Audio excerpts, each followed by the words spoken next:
Good evening and welcome to our birthday party. It's the 3rd anniversary of the Macular Institute. My name is Graham Moore, I'm the director, and I'm delighted that you're all joining us here this evening. I think I speak on behalf of my colleagues centrally involved in the Macular Institute Executive Committee saying we're so surprised that the time has passed so quickly, and we're really pleased with how well the Macular Institute has actually taken off. In those 3 years, we've now reached over 150 members. We now have 12 doctoral candidates working with us, and we've got 7 researchers who are all working on externally funded projects in areas as broad as data linkage, public interest mandates in the public sector, and various dimensions of health research, including patient experience and also stem cell banking. And this evening, what we want to do is to pick up on the theme of one of those projects, which is actually about building Europe's first open stem cell bank, and also sort of celebrating the experience we've had working closely with some of the key people involved in that. Before we turn to our speakers and I'll introduce them in due course, we do have a 15-minute video. This was a video that we were involved in for the Festival of Social Science, which looks at aspects of regenerative medicine and some of the ethical, legal and social issues. So we'll watch that and then we'll turn over to our speakers. Enjoy.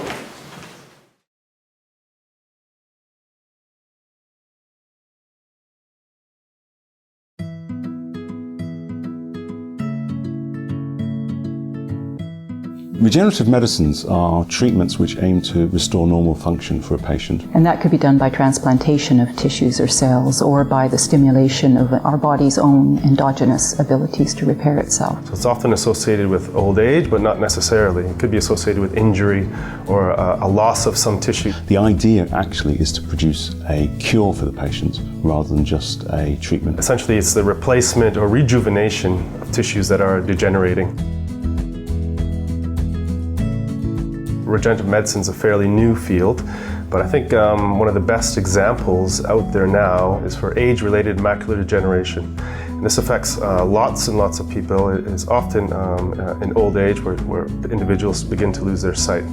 So there's efforts in the US, the UK and Japan to generate retinal pigmented epithelium and then transplant that into the eye to prevent loss or of sight. Parkinson's disease is an age-related neurodegenerative disorder that affects movement, but a lot of other aspects of a person's quality of life.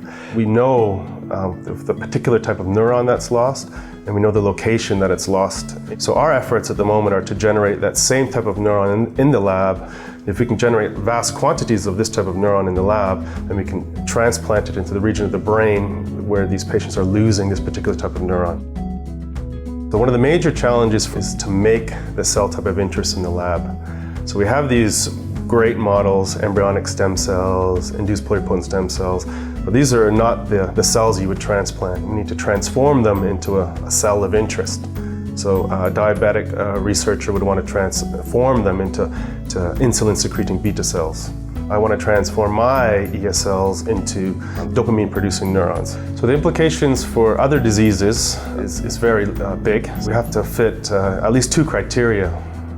So one of them is that we need to know the exact cell type that's lost. The second big criteria is that we need to know that the location is accessible and it's fairly easy to transplant there. We will learn things from macular degeneration in the Parkinson's disease example, but it'll be specific for diseases that fit those 2 criteria.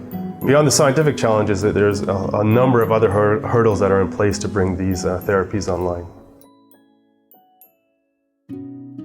It's always going to be the case that where there's a long, expensive regulatory system, you are going to need some commercial funding. Eventually, the big pharmaceutical companies will want to fund these therapies and distribute them internationally.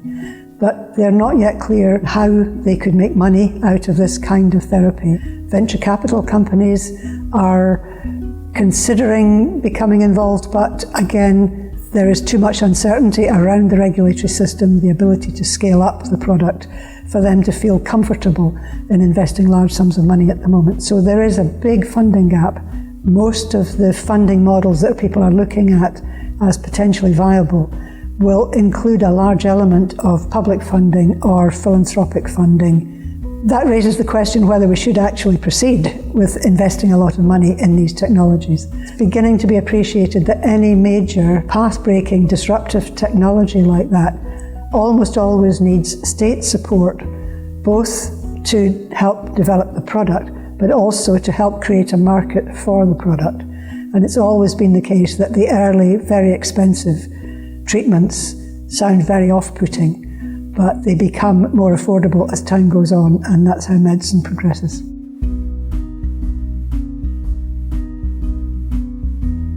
The challenge of producing stem cells for commercial use, and indeed for clinical use as well, is that our ability to control the stem cell is limited.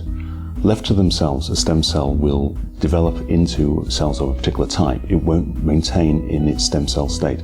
Our ability to keep stem cells in that state is just the result of a lot of painstaking research. We can do that in the lab with small quantities of cells, but actually moving to a much larger scale of manufacture is more challenging and much more difficult. Equally, if we want to produce cells that are fit for medicinal use, then the regulator is going to demand that we have a robust process that works every time and that we understand all facets of it. It's undoubtedly the case that regenerative medicine in its first instance will be very expensive, but that was also true of the first heart transplant. The most important thing to do is to generate evidence of whether or not it works, whether or not regenerative medicine in any context is better than the current treatments available. The only way we can do that is to ensure that we have robust access to patients, that patients are protected, and that any work that's going on locally, in a European level and globally is generating evidence for us to understand what works and what works well. Because advanced therapy medicinal products are so complicated to produce and they're for the benefit of the whole of society, governments themselves can't just initiate the production and delivery of goods to society. They have to really facilitate all the various actors and components across all sectors of society. You've got different actors, different interests, all sort of working with one another, but also creating certain positive as well as negative tensions between them. One of the sets of tensions that people will be very familiar with are the ethical issues that arise from the perspective of society's interests in ethical and moral conduct, scientists' interests in understanding nature and what we can do with it, and commercial interests with respect to the delivery of actual products. Regulation is primarily about two things: safety and efficacy. Any new product or device in the market has to show that it's better than what already exists. Regulations, nationally, European and globally, can be very complicated endeavours. In the context of regenerative medicine, there are some very fundamental questions that are not yet being answered. For example, are we regulating products? Are we regulating devices? Those are important questions because there are different regulatory pathways through the landscape. At base, however, the most important issue is the protection of patients who might ultimately receive this kind of product or device. I don't think that the current regulatory landscape is unduly burdensome, actually. The regulatory system as developed at the moment is obviously focused on development of pharmaceutical drugs, and so it's not quite aligned, although it's not far off. I think that one would look at, is it relevant to be applying cell therapy, human cells, in animal models for testing? And in certain cases that may not be the case, but often it will be. Equally, I think that where you're developing a therapy where you're taking cells from a patient and then you're putting them back into the same patient, that may look more like a surgical procedure than a medicinal treatment, and so maybe regulated in a slightly different way. The issue of hype in regenerative medicine is incredibly important from an ethical perspective. We have to avoid what's been called speculative ethics, and by that we mean imagining Frankenstein futures that really aren't possible, or not going to happen. We need to be absolutely crystal clear about what the science is doing and what it can do. This whole field is full of the potential for manipulation of what is essentially our own human tissue, and we're really caught up with our human identity in that, simply because it has our own genome in it, but also because we're then going to manipulate it, change it, bank it, turn it into a therapy, and potentially put it back into another human being, or eventually into the human being from which the original tissue was taken. So these things are all, they raise questions for us about how we feel about human identity and the manipulation of it in this way. Embryonic stem cell work is incredibly contentious on a global level. In Europe, for example, we have a convention called the Convention on Human Rights and Biomedicine, which prohibits the creation of embryos for stem cell research. Some countries, such as the United Kingdom, however, actually allow that kind of work, which means that the United Kingdom has not signed up to that European Convention. A consequence of that is that other protections are not available within the United Kingdom. When it comes to commercialization, Europe has taken the decision that any inventions involving embryonic inventions with respect to their industrial commercial use are prohibited. That means that the work is not possible to be patented in a European context. The irony, however, of this is deep. It means that the work will go elsewhere, it means that there will be economic consequences for Europe, and also it doesn't mean that the work will not stop, it simply means that patents will not be available in a European context.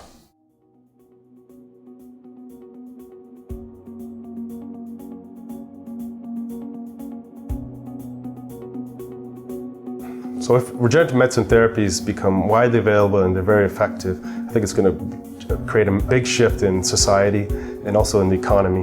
I think looking forward, one of the key challenges will be looking at how we handle aging population, who will obviously suffer from a number of degenerative diseases. In this area, actually regenerative medicine can do a great deal to help. Parkinson's disease and Alzheimer's and dementia alone are really big problems in our society, and they're going to be even bigger problems as we live longer. Those medicines will be expensive, and so if we are to meet the burden of an aging population, we need to think very more radically about how we deal with, holistically, with the health of the individual, rather than just relying on waiting for that individual to become sick and then dealing with the sickness. So we have to start early, intervene early, and keep the patient healthy for longer. So if you can imagine a world where these conditions don't exist, and these individuals, which are going to number in the millions of people, have a very high quality of life, are contributing to society into their 80s and 90s even, you can imagine the world that we live in is going to be completely different than what we're dealing with at the moment. We aren't going to be able to deliver this kind of big science and the kinds of solutions for the medical problems of our time anyway, without the kind of collaboration and commitment and integration of all of the resources that we've got, from big pharma and big profit, if you like, down to the patients who are contributing the primary tissue. And everyone has to be comfortable, everyone has to be interested and engaged in order for it to happen.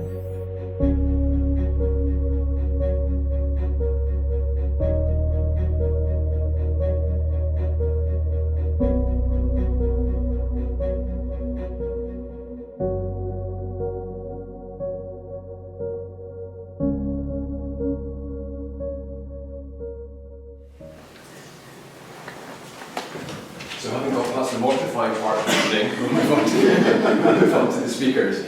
Our first speaker is known to all of you since he's just been in video. I'm delighted to introduce and welcome Aidan Courtney, who is CEO of Roslin Cells. Aidan's also a graduate of our Master's degree in Innovation Technology in the Law. Aidan has been a dear friend to the Mason Institute ever since it was established. He's working at the forefront of all this area, and he's going to share with us his views on how not to get into the hype and how to address the sorts of issues that we've just heard about. Aidan.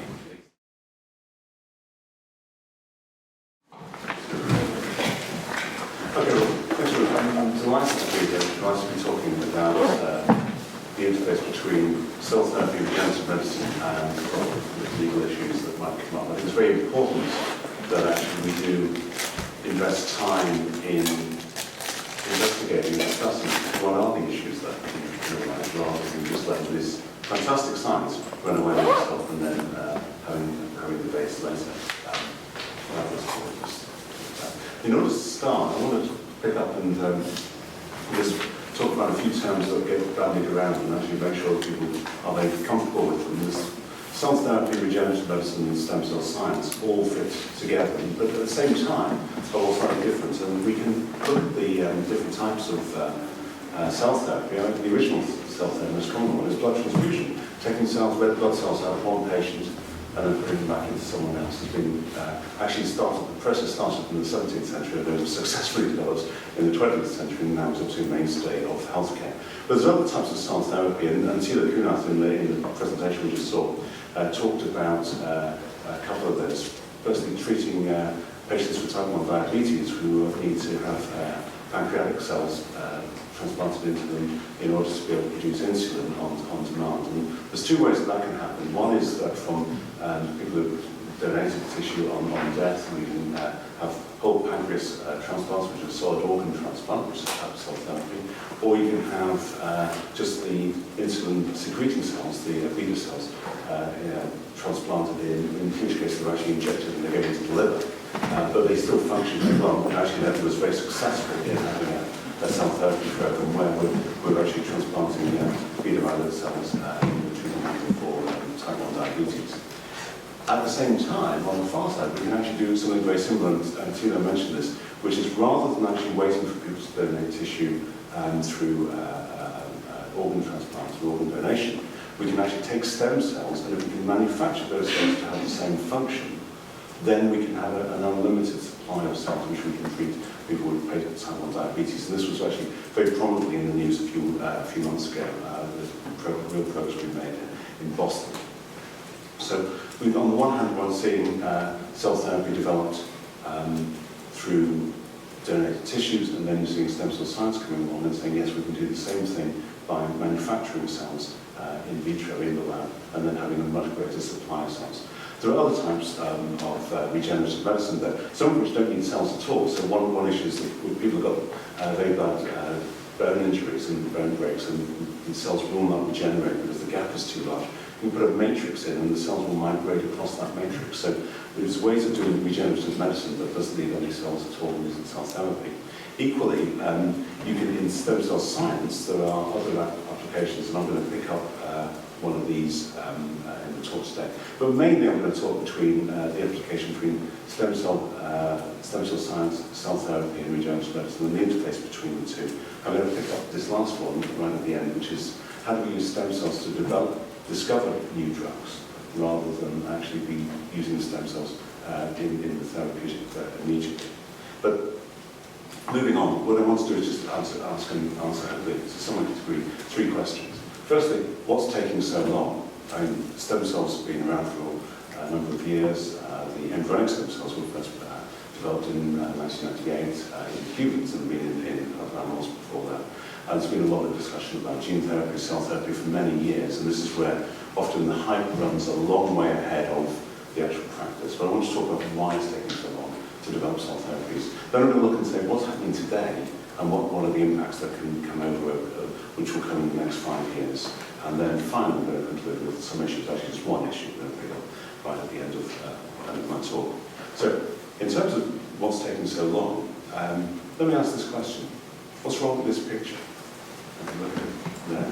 It's pretty obvious that actually we're not clockwork. And actually, cell therapy is not the same as replacing cells cogs in a clock. Now, if there's one thing that I can convey in this talk, it's this. Human body is not clockwork, and we're not actually just replacing cogs. There's a number of reasons for this. The complexity of the body, the immune system and its impact, and then finally the regulation as well. But actually, I think a lot of people feel in presenting ideas, we say, oh, we know what the problem is, like in type 1 diabetes, it's the fairly particular type of cell, the insulin-secreting beta cells in the pancreas. If we can put more of those cells in and take those cells out, put new cells in, we can just flip them around and we can fix the problem. That's true in the main, but actually there's a huge amount of work to be done in order to make that work be safe and effective. And although we can think about organ transplants as being fixing solid organs, actually think that's a function of a cell. The complexity is tremendously important. That's what to talk about. So looking at complexity to begin with, I want to compare and contrast different types of therapy. This is aspirin, which is C9H8O4. 21 atoms is all you need for aspirin, and it's about 3/4 of a nanometer. So take a millimeter, divide it down by millions into millions components, and then 3/4 of one of those. That's the size of an aspirin. This is a red blood cell. It's about 7,000 nanometers. So that means it's 10,000 times bigger than an aspirin molecule. And that's the scale of a cell that we're normally working for. That's about 100 billion times heavier as well. So if I was to take a pen, actually that's not these, I found these, but take this, say this is about 10 centimetres, and you think, and that's the size of an aspirin, then the red blood cell would be a kilometre across. So that would be the width of the meadows, and it would take out everything from the museum down to the sick kids. That's a big cell. Now, and one of the interesting things is to really get across the fact the size of the artifacts we're working with, as opposed to the small molecules that the pharmaceutical industry has been working with for so many years and feels very comfortable about. And indeed, so do patent lawyers. I mean, the aspirin, you can write a patent about that, you can define it, you know what it looks like, and you look at its various isoforms and say, yes, that's what we're doing. When you get to a cell, it's a much bigger artifact completely. And so therefore, when we're putting it into patients and we're developing it, it's much harder to know precisely what you've got. So red blood cells actually are very easy. I chose it because it's something which I'm familiar with. By the time you're describing the function of the cells that secrete insulin or the cells that actually help work with the heart and life, actually it's very, very difficult to define precisely which of the cells that you're looking for. It's not easy to actually manufacture those cells. In fact, typically, and those is probably not more anecdotal than anything else, you normally find researchers come to the point and say, yeah, we know what kind of cells they are. But now we've looked a little harder. There's two types. There's the ones that do all the work, and then there's the other guys. Okay, so what do the other guys do? So I don't know, but if we get rid of them, the ones that do all the work don't function anymore, so there must be something in it. And really, cell biology, cells don't tell you what they're doing. They're not labelled. You've got to work it out. So you can look at surface markers and the like, and proteins, but you can't actually, until you've actually done empirically the work, you don't really know what you're doing. So let me move on. The other thing, not only are they big, they're complex. This is the Krebs cycle, which biology will know. This is the process, the citric acid cycle, which generates energy is released by every cell all the time. Your body is doing this all the time in all 37 trillion cells in your body. And so when we're thinking about moving and putting a cell into a patient, this is happening once the cells, as long as the cells aren't frozen. So whereas aspirin, once you've made it, might be stable for decades, quite literally decades. When you're actually thinking about developing a cell therapy, you've actually got to define what it is, but then you've got to think, how are we going to get it into a patient? How are we actually going to get it from the lab where you have made it to where the clinic is? And there's a lot of hard challenges in actually moving all those things through. So even if we get it there, the next challenge is that the immune system has to even get the message. If you were to take a cog out of a clock and put another cog in, the other cogs in the clock don't gang up on it and try and get rid of it. But that's what your immune system does. Your immune system is there to protect yourself. If you start putting new cells in, it will identify them as foreign, as an invasion, and they'll want to get rid of them. And there's a variety of different ways, from macrophages, which are extraordinary cells and do a lot of functions, all the way through to T cells and other cells, which will actually endeavour to get rid of the cells that you're putting in. So actually, trying to bring forward cell therapy is very, very challenging, much more so in this regard, actually, than the small molecule medicines that have been developed in the pharmaceutical industry up till now. Then finally, and we're still on why is it taking so long, there's regulation. This is a slide from a company called Tygenix, which is based in Belgium. And I just want to highlight, the company was founded in 2000, and it just take the top lines of the phase 1, phase 2, phase 3. Basically, to bring a therapy forward, you've got to go through various clinical trials. And to go through clinical trials, you start off with a small number of patients. In this case, they have 5 patients, 1 centre. That took a couple of years, and then apparently, according to this graph, did nothing. Actually, probably did an awful lot of work raising money and trying to take the company forward before they moved to phase 2, which are 50 patients. And that took another couple of years. And then they had a year while they were just preparing, and then they had the phase 3 clinical trial with 219 patients. And then that therapy failed. That didn't go forward. Actually, it failed in phase 3. So there's 10 years' work in just going through the clinical trials for that therapy, and then they got nowhere. Actually, they then developed a different type of strategy in a slightly quicker way. But that's the time frame for developing a therapy. And actually, it's the same regulations that you find with small molecules, but when you're actually working with large cell therapies, you don't quite know how it's working. I'll come back to this. So it's very challenging indeed. So when it comes to what's taking so long, it's difficult. And the immune system's out to stop you. And even if the immune system doesn't stop you, the regulator's not going to make it easy for yourself. And rightly so. This is a very dangerous medicine for developing. So it takes a long time. I want to move on down and look and say, well, yeah, okay, that's fine. what have we actually got now, or what's being developed in the next few years. And I want to highlight 3 different areas where we might, and we are seeing new cell therapies come through. First, the ones which are less complex, then ones which are, where there's a highly compelling reason, and thirdly, ones which fit more easily with regulation. I'm going to cheat a little there with last week. So, in terms of less complex, I want to talk about cartilage repair. This is again Tygenis, the company I just mentioned. So, what they're doing is they're taking, where people have damaged their cartilage, they're taking the cells out of the knee, expanding them up, and then putting them back to the same patient. Now, cartilage is the most complex of cell or artifacts. So, you can see why that would be something which would be quite easy to be developed. Here's another example. This is, we might look at skin, and this is a company called Regenerative, which has been developed artificial, well actually not artificial skin, but synthetic skin, using human cells in it, but actually to treat diabetic foot ulcers. And there's another company. I could have thought a lot more gory pictures of diabetic foot ulcers, so I've been very, very generous to you for putting anything worse on the screen. Diabetic foot ulcers, if they're not treated, they end up with patients having their legs amputated. They're very expensive. The market, to use that terminology, as opposed to the size of the clinical need, but the market is estimated to be in the States about $3 billion a year in terms of the cost to healthcare, and about another $3 billion in Europe. So this is a huge expense. But actually, organogenesis has been very clever in what they're looking at here, because if you think of it as a therapy, actually skin is structured in layers, which is much easier to develop in a lab when you're growing cells in a petri dish, just as is shown in the first picture. So you can grow the cells in layers, and then you apply them topically. You're actually putting it on top of the patient rather than trying to work out how to get the cells into the patient. Tilo in his talk was talking about Parkinson's disease, where people try to are endeavouring to make cells that produce dopamine, and then they're going to get a surgeon to inject those cells into the patient's brain in order to treat the Parkinson's.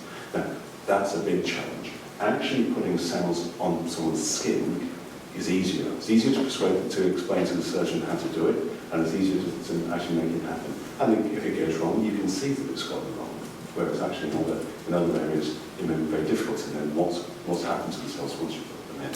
So that's why these types of medicines, these types of cell therapies are easier to push forward and are moving forward in some way. I want to now jump to a completely different rationale for developing, that's cancer. I've talked up till now about regenerative medicine, but I mentioned also about the immune system. One of the real developments that's coming forward in the last few years is the ability to use cells which actually are part of the immune system to teach the patient's body to actually tackle cancer itself. And there's some really compelling stories. There's a lot in the news if you go the last few months about this, actually, on the last year or two. I just want to highlight that it's difficult to explain the importance of this, but so I thought I'd cut to the chase and I'll just talk about Genotherapeutics. This is a Boston-based company which floated in the US stock exchange and raised $265 million last December. It's got a market capitalization, the size of the company according to the stock rep is $4 billion. Now this hasn't actually developed, they're still only developing their therapies, but their treatments for particular types of leukemia and other cancers. AstraZeneca is worth about $50 billion, so they're worth about 13th of the size of Astra, even though they're only starting that business. Just to give you a feel, the use of cell therapy to treat cancer is one of the things which is really coming through in the last few years, and is very, very exciting. And it's mainly around this, what's mentioned down here, chimeric antigen receptor T-cell therapies, very, very clever therapies to get patients' own cells, and we're taking cells out of the patient, genetically modifying them and putting them back into the same patient so that they're going to target the cancer in the patient. It's very, very clever in medicine, but it's been clearly having a tremendous impact. And is, although complex, the compelling nature of treating cancer is very important. That's why I think it is going forward. And I want to move on to where things become a little bit easier. I want to talk about paracrine therapies. This is where you bring cells into the patient, but the cells don't stay very long. All they do once they go in is they respond to the circumstances and the situation that they're being located in. They secrete various factors, proteins and other chemicals which come out of the cells, and they stimulate the body to regenerate itself. But often the cells that you're transplanting in don't stay very long at all. And this Pluristem is an Israeli company which is extracting a particular type of cell from placenta, and these cells will then be used in a variety of regenerative medicine, regenerative applications. But the point I want to make here is that because the cells aren't staying for a very long time, or should not be staying for a very long time, then risks of the cells causing unusual growths and cancers in the patient shouldn't be there. So, although actually, when you say, so how do they work? They say, oh no, mode of actions are unknown, or it depends on circumstances. So there's a huge amount of black box in how these cells function. But there's a lot of uptake. And if you can prove that it's safe, and you can prove that it's effective, then actually, even though the mode of action may not be known, certainly at the early stages, has been quite successful, and as with many other companies using mesenchymal stem cells in this type of therapy. I now want to cheat and talk about EBISC, which is the European backward-induced stem cells. This is sort of mostly this logo in some of the pictures. Here, we're not actually putting cells into patients. Actually, what we're doing is we're using stem cell science so that we can make stem cells from a number of different donors. And the real revelation that's taken place in this space in the last 10 years is discovery of what's referred to as induced pluripotent stem cells, IPS cells. And this means that I could take blood from under you and isolate the white blood cells from in the blood, and I could then genetically reprogram those cells so they then start to look like embryonic stem cells or pluripotent stem cells, which would then make any cell in the body, and they can expand over and over again. Always having the DNA and the genome of the donor. And that's really interesting from a drug discovery point of view, because what it means is we're doing research and supporting research with pharmaceutical companies into areas of neurodegenerative diseases where it's not been possible to get the neurons or where the disease is manifesting itself. So you just cannot get people's brains. But what you can do is get their blood. So we can find ways to get the blood, turn the blood into a stem cell into neurons, and then we can investigate why they may have got early onset Alzheimer's or they've got Parkinson. So the stem cells here are a means of actually doing drug discovery, not actually a way of actually doing the therapy themselves. And what's interesting, I think tremendously interesting about this is that EBISC as a project, which I'm a real pleasure of being here actually, and I've got Carol who's here as well as involved in Graham is involved on the ethics side. What it is, we're trying to pull together all the stem cells from across Europe into one central repository and then making them available for research. And it's very interesting because to do that we need to have connections upstream with, if not directly with the general public, then with clinicians and medical researchers who have got different groups of patients that are looking for interest and are looking for sport research and also medical research charities and patient advocacy groups. So there's a very interesting interaction between the patients that might need the therapy who are willing to donate their blood as the starting material, all the way through to then helping discover new drugs and new therapies for that particular patient. It's very interesting, it's a wonderful project. So in terms of what's possible in the next 5 years, there's a variety of different things going on. I think that simple therapies like skin, very important. Cancer as a cell therapy is really going to be very powerful and a real development. And then I can see that other ways, and things which I find I'm very passionate about, is the development using stem cells to develop new drugs, or indeed to be able to identify and make sure that we've got the right drugs to the right patient at the right time, so we can work out which drugs work for different groups within the population. And that actually leads on to the one issue which I want to ask to conclude. 20 minutes, I'll be is can we afford all these? These are really expensive medicines, and can we actually afford them? And what we're doing. So, going back to the cartilage that Hygienics is producing, that's costing €18,000. That's a lot of money just to fix someone's knee. Now, if it's your knee, you might say, I can afford it. But actually, our health budget in the UK is about £140 billion, £40 billion, 120 billion on the health service, maybe a little bit more than that. But that isn't going up anytime soon in comparison to the speed that we're aging as a population. And bringing more expensive therapies may not really be the way to actually take things forward. I want to give you another example. This is a cancer therapy. It's a company called Dendrium. And they brought forward a therapy in the States. It cost them about $1 billion to develop the therapy. And Provenge, the therapy they had, which was a cell therapy, was costing $93,000 a time to provide treatment. and he was treating castrate-resistant prostate cancer, men that had prostate cancer, and they was giving them an extra 4 months of life for $93,000.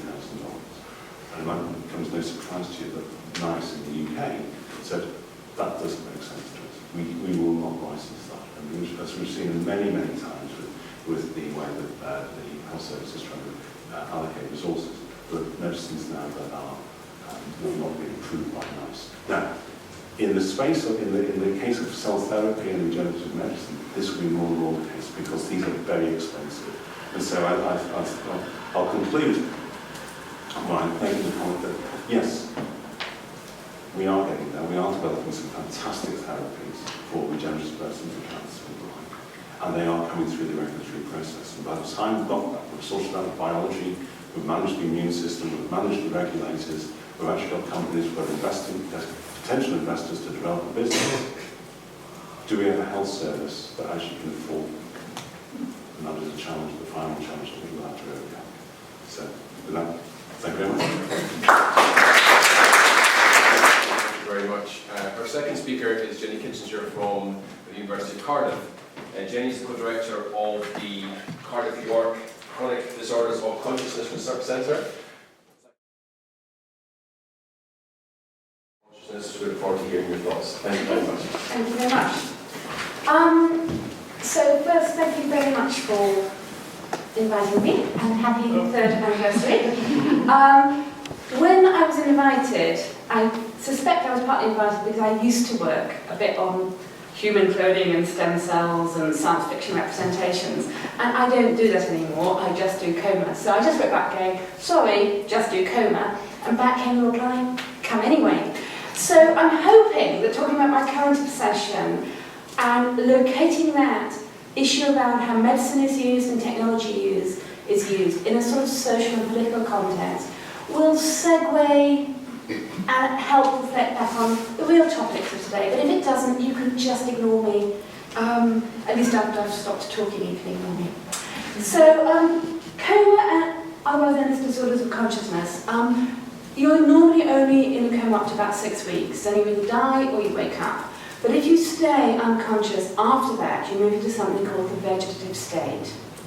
And that was only defined in 1972, because in fact before that people couldn't be kept alive that long.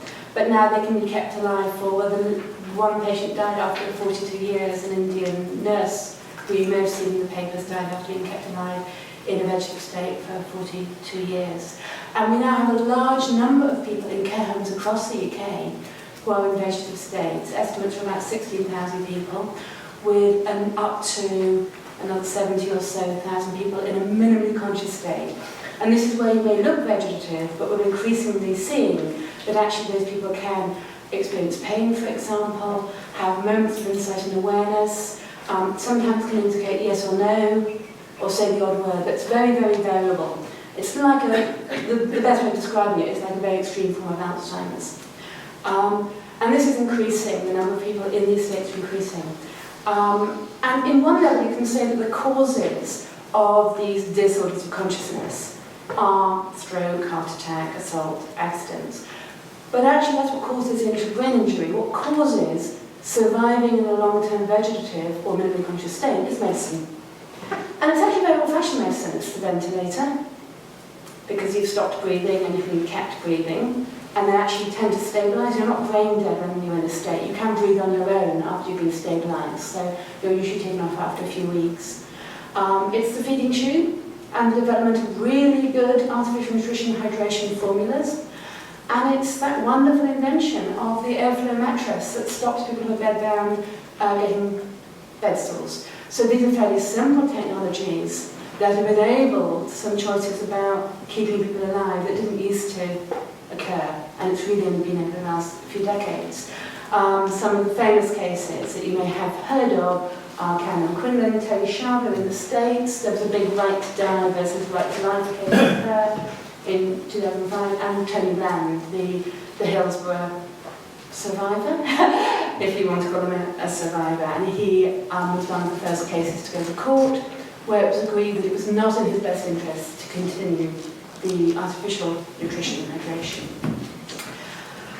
So,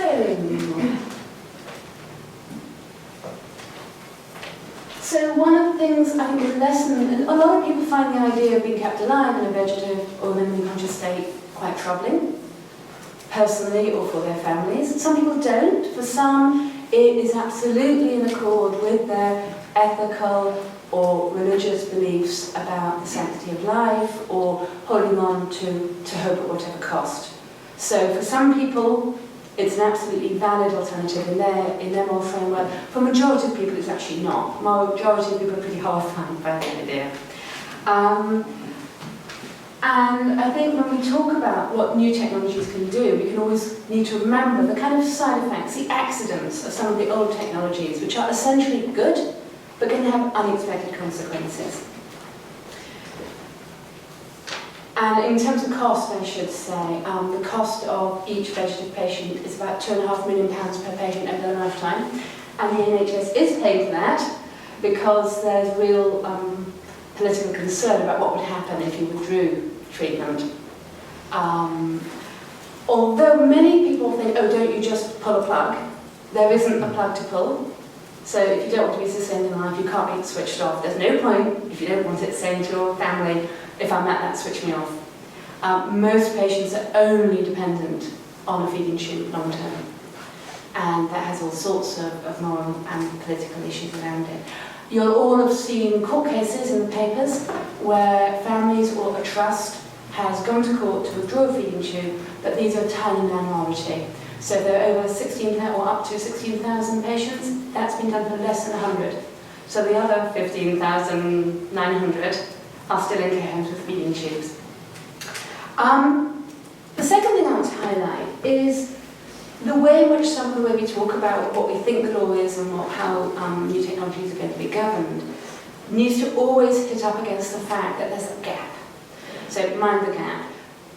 There's a gap between case law and between statutory obligations. So in case law, it has never been found to be in a patient's best interests in the English courts, and excuse the phrase, the English courts, that covers Wales as well, to continue artificial nutrition and hydration. And yet, we know that for the vast majority of patients it is continuing. So there's a gap between what's happening in the care homes and what case law says. And there's also a gap between what in England was the Mental Capacity Act, 2005, and in Scotland was 2000, the Adults with Incapacity Act, which was a bit more advanced in England and Wales. But one of the ideas behind those acts was, depending on your perspective, either to protect doctors who were treating people who couldn't consent, so they couldn't be charged with assault, or, and this is how it's more normally framed, to try and empower and protect people who'd lost capacity to make their own decisions, so they weren't subject to treatment they might have refused if they did have capacity. And we know that most people say they would not want to be kept alive in PVS, permanent vegetative state, but we also know that most people are being kept alive in that state. So whenever we look at what treatments are going to come in, I think we also need to look at what's the issue there about costs, as was mentioned, what's the issue there about choice and control. And then I want to talk briefly about breakthroughs, and I just love this picture of Adrian Owen, who's a scientist. I'm not quite sure why he decided to pose like that, but if you wanted to present yourself as the saviour of mankind, and the headline under this was, mind reader, I think that's a very, very good pose, and he is one of our more hype-friendly scientists. He's now gone to Canada, he was in Cambridge, and one of the things he developed, or worked alongside other people to develop, he's kind of the public face on, is functional magnetic or resonance imaging scanning of the brain, which the idea is that instead of trying to just look at the structure of the brain, you can look at it in action, because you can see blood flow to different parts of the brain, because you get higher intensities of oxygen. This is a bit of a lay scientific way of representing it, but as good as I can get. It'll do, won't it? Good. So you basically see where the oxygen's going, and you then can see that different bits of the brain are activating or lighting up, as they called it in the media. And he did a lot of fMRI scanning of people with either vegetative or minimally conscious diagnoses, and showed that different bits of their brain were lighting up, which isn't actually inconsistent with a minimally conscious diagnosis, but is inconsistent with a vegetative diagnosis. So he found that a minority of patients who were assumed to be completely vegetative were in fact minimally conscious. And there may have been one case that was in fact locked in. There's some lots of debates about how good the bedside diagnostic techniques were. But it's very exciting science, it's potentially very interesting. And back in 2010, the MRC press released it with brain scan gives vegetative state patient the power to say yes and no, which caused a lot of hilarity among all the families I was working with at the time who had a vegetative patient on the grounds. They didn't feel they had the power to say yes and no as a family member with full capacity, and they thought this was quite a naive concept of where power lay. And if you look at press coverage, it was very, very positive. Doc, brain damaged patients can talk. New hope. fMRI changed a life, a voice for the voiceless. So very classic kind of hope and promise headlines. And the technology, and this is often true of technologies as they emerge, was represented as groundbreaking, carrying the emotion of things like hope, rescuing people, rescuing prisoners who were trapped and imprisoned in the vegetative state, who were given choice and a voice. And there was usually no mention of the limitations. Either some of the questions, some of which I think have resolved in his favour now, about the science, but also about how this was going to apply. And it was really great that you were talking with kind of, can we afford it? How's this going to play out in the real world? And one of the things I did was work with 65 family members who had a relative in VS, vegetative, or MCS, minimally conscious states. I won't go into the method, it was in-depth interviews. I worked with Gabby Samuels with 6 families, particularly looking at families whose relative had had deep brain stimulation. And I've also done a focus group with my colleague Julie Latcham in long-term care homes. And what you find when you actually talk to families and relate to them as lay bioethicists who are developing kind of grounded understandings, I'm not saying they're right and the scientists are wrong, I'm just saying there should be a dialogue, is that families did indeed have hopes for these neurotechnologies. They hoped they might improve diagnosis and therefore inform appropriate care and decision making. They hoped it might eventually help communication, like maybe a minimally conscious patient could control something. And they also hoped it might trigger somehow, be an intervention to trigger consciousness. So families would say things, yes, seeing all that publicity gives a huge boost to families, huge encouragement, they're actually finding more and more, you know, about brain injury. Or maybe you can strap them in an MRI scanner and just say, are you cold? And when they say yes, you put the heating on, that would improve quality of life. Or on a more sort of political level, if there's one person whose machine is not switched off 5 years from now because they now know how to ask the question which gets a response, then that's a positive thing. So you can see that there were families strongly behind the technologies. And those were the families who tended to be put forward, of course, by the scientists at press conferences as well. But there were a whole other body of critique coming from families. There was scepticism and concerns about the application of existing technologies and whether this technology would be applied with the same lack of efficiency, whether the claims added up, access and affordability, whether their technology would be used for or against their relative. And as one person said, no one is interested in what we have to say or what he wanted. So why is a medical machine going to make a difference? That was a family who felt he'd want to be dead. So, and they were pointing out that even if he was able to indicate that for an fMRI scanner, he wouldn't have the right to have that. So I'm just going to give a few quotes to give a flavour of that. Part of the scepticism came from families who felt they did know that there was awareness in their relative. So, I mean, ironically, she does tell us if she's in pain. So what's an fMRI scan going to do? She has tears running down her face, and she goes into spasm a lot and bites on her bottom lip. So every part of her stiff and unyielding, and tears running down her face. So that was a family member saying, I don't need technology to tell me when she's in pain and needs repositioning. There were concerns about provision. What do you do then? Sit them in front of a brain scanner all day, you know? That's no good to somebody that's practically going through this. I don't know if it could help the progression, I don't know. And the other focus group member replied, yeah, I mean with Zena, so Zena had recovered from above minimally conscious state. I feel with Zena, she can't even be given a call button that works for her, because she has a spasticist hand and needs a call button that's specially designed, quite low tech. And there is one that she can have, but I don't really hold out much hope for the miracles offered by super duper high-powered science brain scanning. You need basic care and support. So there was the kind of criticism of where should the resources go. We're not getting good enough care in care homes. Delivery and access in practice was raised. I love this picture that someone drew, a partner of a minimally conscious, just that's it, with the way her partner was just laid on the bed and left. But this is another quote about a son, I think, yes. He had one of those machines and he could say, I need some attention. So this again was someone who'd recovered above minimally conscious. And then press the button. And in the end, because he liked playing with it, they'd switch his machine off because he was doing it all the time. And the sister of the patient says, yes, you've got a voice, now you haven't. So the realities of care context were constantly reiterated. In discussing the importance of scientific advances, families came back again and again to this. So families came back to this again and again. When a nurse comes up and has given you a wash and got you ready, they walk off. They've left you without any communication, no buzzer. It's taken ages to get through to ram it in to people that this is his lifeline.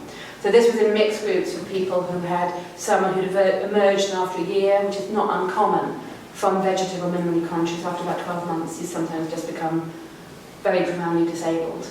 And in mixed groups, for the families whose relatives were still vegetative or minimally conscious, some of them would say, I hope he doesn't wake up. I've seen what happens when people do. And quite a few families who had gone from vegetative to minimally conscious would say things like, it was so nice when he was vegetative. I could read poetry and imagine he was okay. And now I can see signs of... I'm going to skip forward because I'm running out of time. So I'll just say that there was ambivalence from families about what technology could do. So one woman had been offered an fMRI scan for her son and then had decided to refuse it on her behalf. She doesn't actually have the legal right to do that probably, but you're not going to really enroll people in scientific tests against their families. And she refused because she said, my heart would bleed for my son to think there's been something going on there all the time and he's still trapped where he is. These scientists can say, yes, there's something going on there, but I'm sorry, Mrs. Smith, we can't do anything to help your son get out of it. And the last quote, I'm struggling with that word in the newspaper article. Not that I don't believe in an afterlife, but what the article is referring to, is hope for this life. My question would be, there's hope for whom? For her to make any further recovery? Probably not. So basically, hope for what? So, I guess the connections I want to draw between what I've been finding from my research and the kind of conversations we're having here today is that when we look at medical technologies and medical advances, it's really important to look in context of claims and context. Tools for us to use, or machines, we add subject to.